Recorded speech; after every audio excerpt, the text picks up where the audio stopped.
আমার দিয়ে, একটা নাম টকটক, একটা নাম টুকটুক। এদেরকে অনেক ছোটো বয়সে আনা হয়েছে।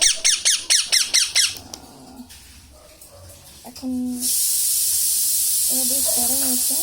মোটামুটি বড় হয়েছে, সম্পূর্ণ পশমগুলো এসে গেছে শরীরে। খুব ছোটো ছিল, এর থেকে পশম কিছু ছিল না। যখন এনেছে সেদিনকে আমি ভাবলাম এগুলো কি, কিচ্ছু ছিল না, শুধু লাল মুলোগুলো যেমন সেরকম ছিল, আর টোপখানা ছিল। চেনা যাচ্ছিল যেটা প্যারট।